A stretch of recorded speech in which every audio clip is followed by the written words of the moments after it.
In the beginning of the relationship, they may have shown up. They were a good boyfriend, girlfriend, may have been a good husband or wife, and they were showing up. They were doing the things that made you feel loved and secure. Hey, what's going on, my beautiful people? This is your certified life and relationship coach, Coach Court. In today's video, I'm going to give you 3 reasons why an avoidant may get scared. Thank you for sticking around. If this is your first time viewing me, do me a favor and subscribe to the channel by clicking that subscribe button and ringing that bell so you're notified for all the newest coaching content. Before I get into the content, if you want my help personally, the quickest way to get into contact with me is through my website or through my Patreon account. All of those links are in the description below. In today's video, I want to talk to you guys about 3 reasons why an avoidant may feel scared. Now, I want to go ahead and do some more housekeeping here because there are new subscribers that aren't really picking up on the vibe around here. We are here to support each other. And if you guys are struggling to do that, I understand that when people are feeling hurt, they're feeling discouraged, they may just be freshly out of a relationship and they're coming to the channel and they're seeing people post positive things. That's what we do here on this channel. I'm gonna tell you guys a story. Like when I first started getting into this coaching realm, I've been doing it for almost 20 years. I worked with kids that were, at-risk youth. I worked in, recovery facilities. And I really worked with people who felt disenfranchised in community and in schools or in their family. So I have taken on that role as kind of the advocate for both sides, So I understand where people who are avoidants come from because I view a lot of things through that trauma lens. And I also understand where people who are anxious are coming from. And that's where I try to give them the tools in order to get to where they need to be. So if you guys are new to the channel, understand that we are here trying to support each other, trying to push you in the right direction. And if you embrace the community, they will help you heal, because what's inside you, Dr. Wayne Dyer talked about this. What is inside of you when the pressure is put on will be what comes out. So you can parade around all day long and pretend to be an orange. All right, you can pretend to be orange as much as possible. But when the pressure is applied, a breakup happens and you get squeezed, if apple juice comes out, that was what was always inside you.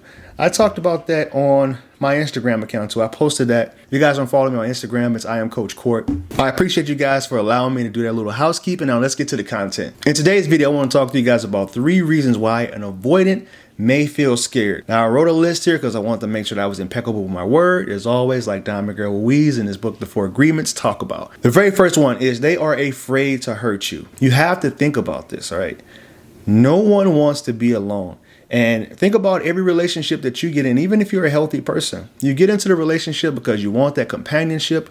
You want that person that you can just share these intimate moments with. The only problem there is when avoidants feel and get that closeness with someone, it's a subconscious thing that causes them to deactivate and push that person away because they don't know what that feels like. And I'm going to talk to you about that a little bit later. They don't know what that feels like. It's something that's new and foreign to them. So they're thinking, I've hurt people in the past, so they're afraid of hurting you. And I've heard them vocalize this in the past from the people that I've worked with. And I see in the comment sections, people are so upset. Just don't date if you haven't done this. How fair is that? Come on now, let's think about that. How fair is it for someone to put their love life on hold simply because of the things that happened to them in their childhood? Or because of the way that someone else showed up in their relationship in the past? Like, how fair is that? This is why you guys need to learn this is why I try to teach. Teaching people how to see things through that trauma lens and not take things so personal. And I know when you're in your interpersonal relationship, that is the most personal you're going to ever take things. But if you really learn how to just enjoy people in their present state, in the present moment, you won't have to grasp onto what the possibility of the future is. And now if they promise you something, then there is a moral dilemma there. There is some things that they need to correct about themselves, but that's not your job. And that's definitely not your place to be in the comment section thinking that you're going to heal yourself by, discouraging other people from pursuing someone that they really cared about, because that's how they get you. That's how they end up having you fall in love with them, because they are able to show their vulnerable states and just how they've grown up and the things that they've been through. The second reason why an avoidant may feel scared is because the relationship is moving too fast. Usually it's not on their end. It's usually on the other person's end, because for them, they want to make sure that they are making the right decision, and that's going to be the third one, but we're not going to get there yet. They want to make sure that they are really understanding themselves and what they're feeling. And if you are someone that's authentic, because it's a red flag for them when someone is able to just say, hey, I love you within the first month. They're like, whoa, I don't even know you. I need to understand, what makes you tick. And I've been hurt in the past. I've been abandoned in the past. Because if you guys don't understand, they do have an abandonment wound, okay? A lot of us do. A lot of us don't want to be abandoned by the person that we feel is the most important relationship in our lives. Now, but it's all about how you handle that. How do you handle when a person is saying, hey, I don't want to be with you anymore?